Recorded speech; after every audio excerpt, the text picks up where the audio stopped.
hello guys! What's up? It's me again, Alicia nyo, at nagbabalik ulit para sa ating panibagong video. Alam nyo mga minamahal, hindi talaga marunong gumamit ng utak, no?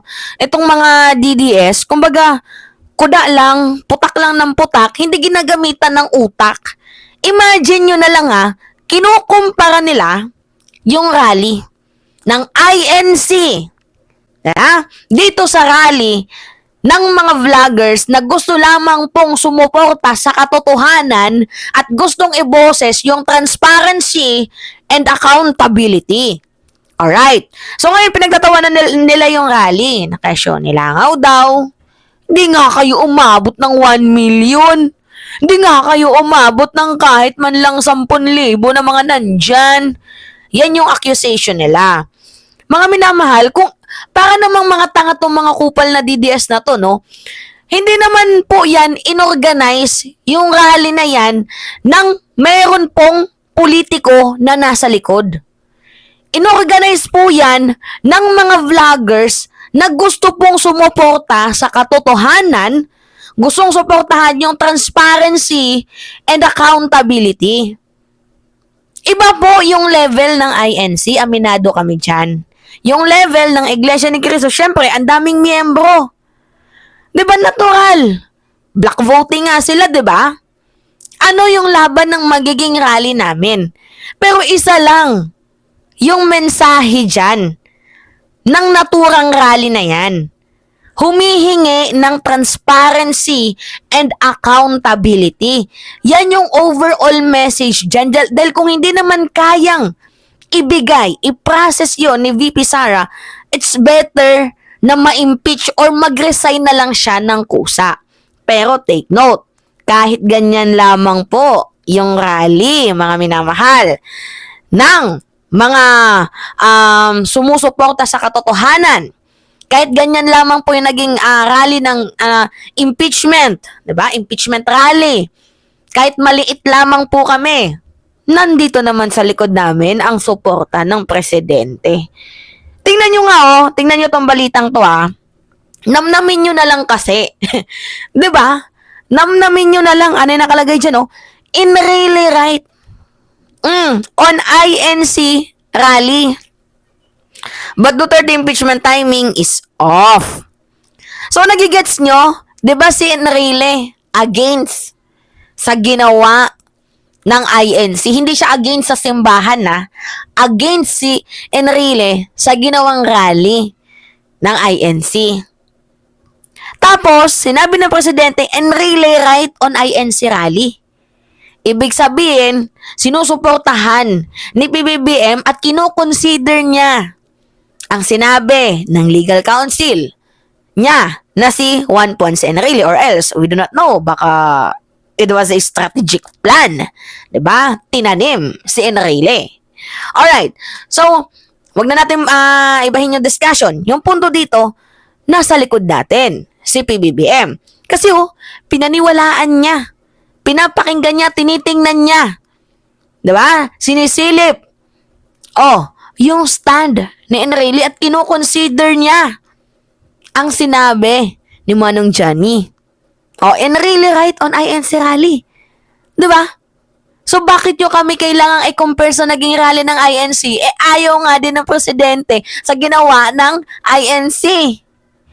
'Di ba? Hindi naman niya totally na sinabi na ayaw niya. Pero nandyan yung yung second one, tawag dito, yung pangalawang pagsasang-ayon niya sa sinabi ni Enrile. 'Di ba? Gets din nyo? Pero mayroon siyang paglilinaw nga lang na medyo off na talaga yung oras. Kasi uulitin ko nga sa inyo, rally is number games and syempre, kino-consider din dapat yung oras. Diba? So, may tamang panahon para sa impeachment rally na yan. Which is sinusuportahan din, I think, maybe, ng presidente. 'Di ba? Tapos pagtatawanan nyo kami. Remember mga minamahal, ganyan din yung ginawa sa atin noong nakaraang Mayo. Ano yung sabi nung nakaraang Mayo? 'Di ba? Ano yung sabi nung nakaraang Mayo? Nung nagkaroon tayo ng Sara Resign Rally, 'di ba, sa Department of Education, na sinisigaw natin, mag-resign ka na, VP. Mag-resign ka na, 'di ba? Sinasabi natin 'yan. O ngayon, after 1 month, kasi March 15 tayo, if I'm not mistaken, nag-rally. Tapos biglang nag-resign si Sara Duterte, June 19. Sobra lang 1 buwan. Nag-resign si VP. So, wag niyong maliitin yung ginagawa ng mga maliliit na rallies.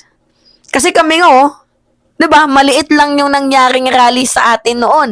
Pero 1 month lang, naparesign natin si Vice President Sara Duterte sa panawagan at pagko-call out natin. 'Di ba? So, wag niyong mamaliitin yung rally namin. Kasi kahit gaano pa kalaki yung sumusuporta ko, no? Kasi kinukumpare nila yung INC rally dito sa rally ng mga vloggers, eh. Kahit ano pa man ang mangyari, mga minamahal, at the end of the day, ang hilingin pa din talaga ng Pilipino yung transparency and accountability, which is hindi kayang i-provide ni VP Sara. So, I think the government is waiting for the right and perfect timing for the impeachment versus Vice President Sara Duterte. Nilangaw daw, mga minamahal. Hindi naman. Exaggerated naman. Hindi sobrang dami yung pumunta na aabutin ng milyon. Siguro kaya mga 10,000 sobra. Pero yung punto dito, mga minamahal, at least, nagkaroon tayo ng event na sinusuportahan natin yung good governance. 'Di ba? Gets nyo ko, mga minamahal? Kaya sabihin man ninyo na maliit yan sa paningin ninyo, well, at least naging professional kami. Hindi kami katulad dun sa mga nag-e-ed sa people power na inaabutan ng ilang araw, ang babantot na, 'di ba? Ang babantot nila tingnan. Samantalang tayo, napaka-professional nung nag-rally tayo. At yung rally ngayon, sobrang professional. 'Di ba? Ang sinasabi lang naman sa impeachment rally na 'yan, mag-hold sana itong si Sara Duterte nang hinihingi nating honesty. Kung wala, mag-resign na lang siya. Well, at least doon, professional tayo, hindi tayo nang gagambala ng iba't ibang sektor. Wala naman mga politiko nasa likod niyan, eh. 'Di ba? Pure support lang po 'yan, mga minamahal. Yung mga donation nga, binreakdown pa, eh. 'Di ba? Nilagay yung mga donation. Oh. May transparency 'yun. Kaya ba 'yun ni Vice President Sara? Hindi. 'Di ba? Alright, mga minamahal, pero para sa akin, success yung rally na nagaganap ngayon. Alright? So, it's me. Hindi pa yan tapos, eh. It's me, Alicia nyo, at nagbabalik ulit para sa ating panibagong video.